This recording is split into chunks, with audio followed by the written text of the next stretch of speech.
ini menarik, saudara. Ini menarik. Dibilang begini, siapa yang beritahu kepadamu engkau jelek? Telanjang kan jelek kan? Iya nggak? Siapa itu? Berita dari mana? It's not from me. Siapa yang berani jelek-jelekin kamu? Siapa yang membuat kamu merasa jelek? Tuhan marah itu. It's not from me. Aku tetap melihat kamu serupa dan segambar dengan aku. Kenapa kamu bilang dirimu jelek? Wow. Jadi saudara, kalau dari mimbar ini beritanya yang menjelek-jelekkan saudara, it's not from God. Mimbar ini harusnya memperlihatkan saudara serupa dan segambar dengan ciptaan baru Kristus itu, saudara.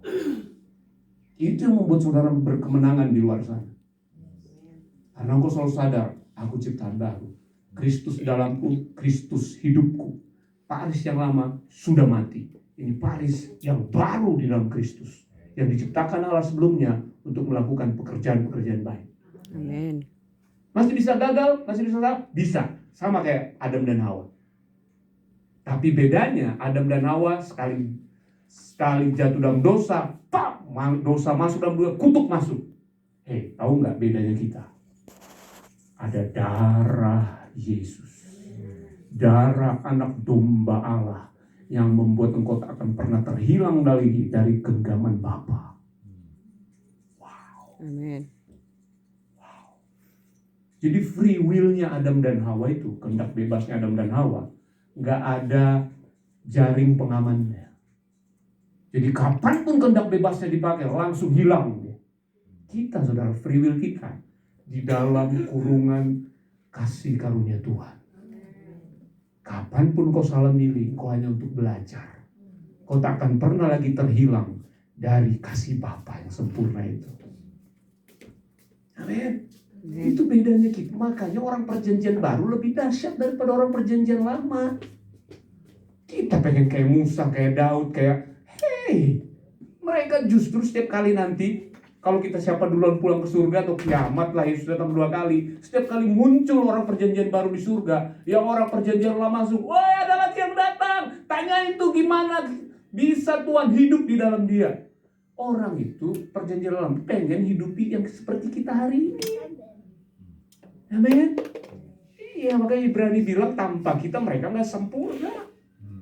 Toko-toko iman loh itu Ibrani 11, hebat semua. Ditutup kalau saudara baca selesai pasal 11 itu, ditutup bilang kita jauh lebih hebat dari mereka.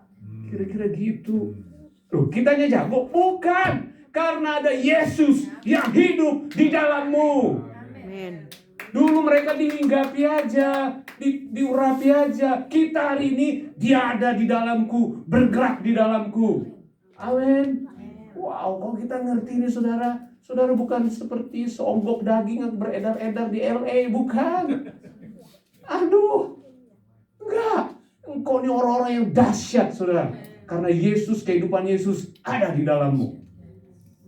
Amin. Kok kita ngerti ini dahsyat, saudara. Makanya berita yang lain, siapa yang ngasih tahu? Karena it's not from me. Walaupun aku tahu kamu jatuh dalam dosa, tapi siapa yang ngejek-ejek kamu jelek, telanjang? Siapa itu? Dosa. Iblis. Yang suka nipu. Ini intimidasi sampai kita bilang, dia nggak bilang kamu jelek, kamu enggak. Dia itu caranya sampai gini. Ayo dengan bersuara, ayo. Ibu Tilda ngomong bilang saya jelek, saya minder, saya penakut. Ya terus ya. Nah, betul. Sampai kita setuju dengan dia, kita omongkan yang dia mau kita omongkan. Harusnya enggak. Apapun yang terjadi kita sepakat dengan Tuhan. Aku anak Allah yang diberkati, aku diciptakan menjadi lebih dari pemenang. Kesalahan ini sudah dibayar Tuhan, aku mau bangkit. Itu enggak perlu bayar harga lagi. Mau bayar harga apa? Saya dulu kerja dalam dosa, mesti ambil gitar, masuk dalam ruangan sampai 1111 keluar, baru puas itu. Kalau belum nangis-nangis sama Tuhan minta ampun, kayaknya belum di Tuhan maafin kayaknya dosa yang begini. Inilah self-righteousness. Padahal Tuhan bilang hanya darah Yesus yang bisa mengampuni kita. Dan itu dilakukan sekali untuk selamanya. Loh, Yesus masa harus mati berkali-kali? Enggak, sekali aja.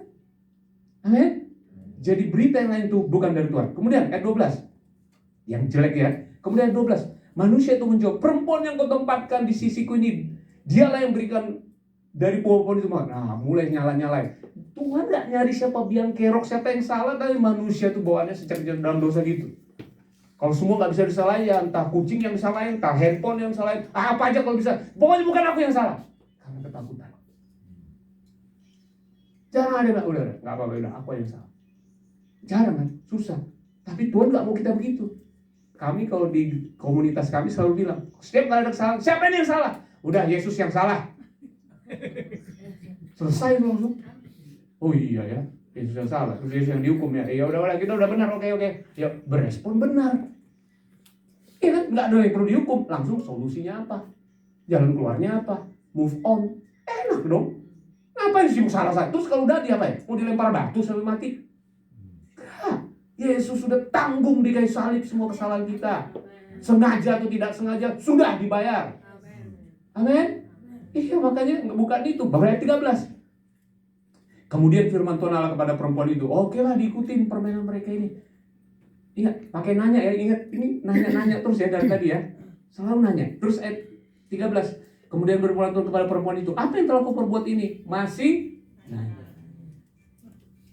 Wow, lembut banget tapi Tuhan ini sudah. Dia perempuan itu ular. Nah kan, akhirnya ular lah terdakwanya. Ular udah gak bisa ngomong udah, ya udah aku yang salah gitu. Selesai. Terus akhirnya apa? Ayat 14. Coba perhatikan ayat 14. Setelah kan pertama Adam, Hawa, ular. Dan arahnya udah beda loh saudara. Ini gak ngomongin orang loh saudara, gak ngomongin manusia ya. Lihat apa yang dibilang. Lalu berfirmanlah Tuhan Allah kepada ular itu, karena engkau berbuat demikian, terkutuklah engkau di antara segala ternak dan di antara segala binatang hutan. Dengan perutmu engkau akan menjalar dan debu tanah lah akan engkau makan seumur hidupmu. Aku akan mengadakan permusuhan antara engkau dan perempuan ini, antara keturunanmu dan keturunannya. Keturunannya akan meremukkan kepalamu dan kau akan meremukkan tumitnya. Di situ langsung vonis. Manusia divonis gak? Nah, siapa murka keluar waktu berhadapan sama si iblis yang berbentuk ular itu? Dan tahu vonisnya, lihat keuntungan buat kita. Loh, keuntungannya di mana Pak? Baca baik-baik. Ayat 15 dikatakan, keturunannya akan meremukkan kepalamu. Who's that? Come on. Jesus. Siapa? Jesus. Bukan keturunan-keturunannya.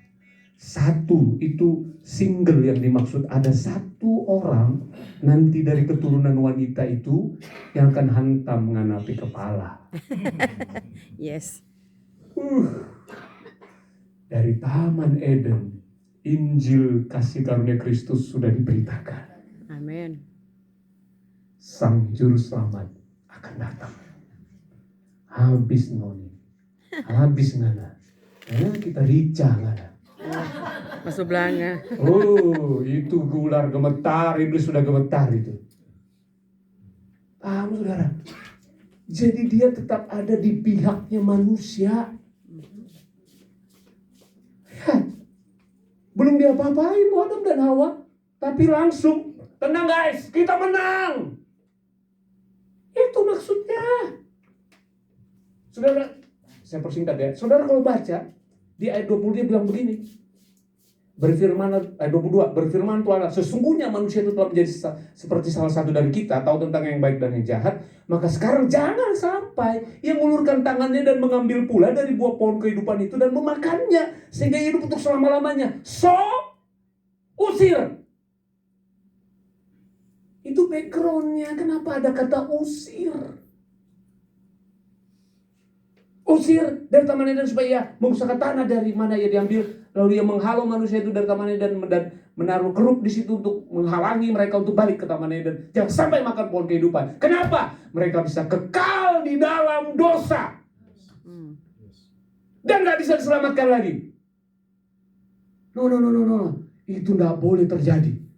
I love you so much. Jadi dari awal hati Tuhan datangi Adam dan Hawa jatuh dalam dosa itu karena cinta. Dalam posisi lagi gagal. Kalau kita bilang dosa terbesar. Cintanya gak berubah.